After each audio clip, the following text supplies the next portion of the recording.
That's amazing. When you go down that road of talking about UFOs, I guess to start from the beginning, Ron.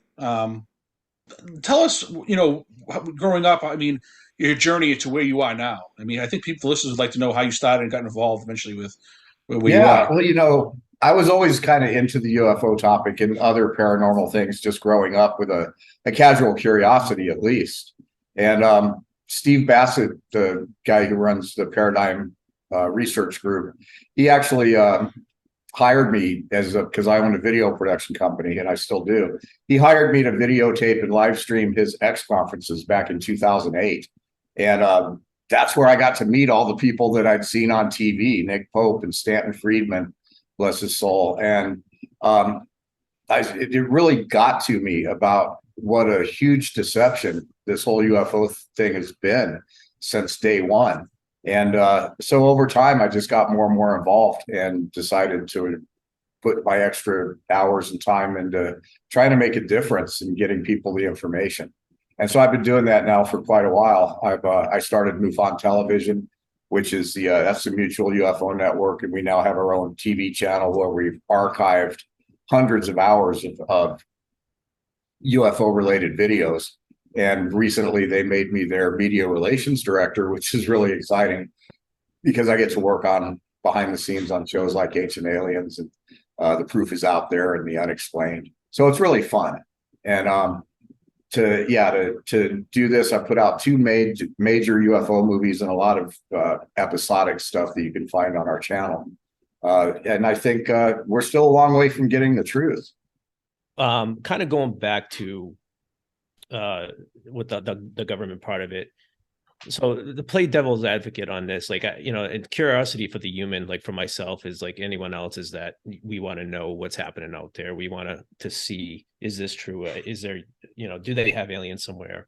And your documentary does a great job going into that about Project Blue Book and this, what is it, Patterson Air Force Base? Yeah, right, Patterson, sure. Yeah. For devil's advocate on this, Ron, like, do we, like, from the government perspective, would we not want to, like, do they have something to say, hey, like, we don't want to tell anyone because this could be, how does the public going to handle this? One, right? And then from a perspective, if, the technology, and if we are able to kind of mimic any of this, like, I mean, we see what's going on in the world right now with the craziness, and this technology gets into the wrong hands, like, are they right to kind of keep us at bay? Well, it's interesting. Everything you said is part of what I believe could have been, and maybe still are, legitimate reasons for building a cloak of secrecy around this stuff. If we've got access to pieces of technology, clearly we don't want our adversaries, Russia and China, to get a hold of the same thing. So they don't need to know we have it. And we can't tell the American people that we have it if we're keeping it a secret from the rest of the world. And then back in the beginning, when of the modern UFO era, which we believe started around the 1940s, there were groups put together to analyze it and decide what to do with this information. And there was all kinds of reasons, everything from the effect it would have on society and religion and spirituality. And then the more nefarious reasons are, some of this technology could just upset the global paradigm.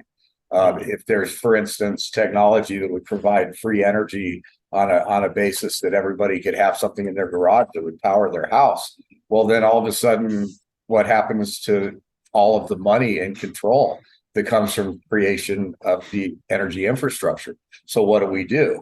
And so, a lot of people at high places had a say as to whether or not this stuff will get out.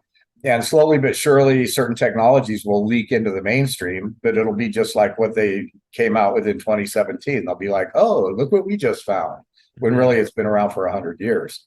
So it's a sad situation. But yeah, there's a lot of reasons to keep it a secret. But I think there's really no debating anymore. Rather, there is a secret that was kept.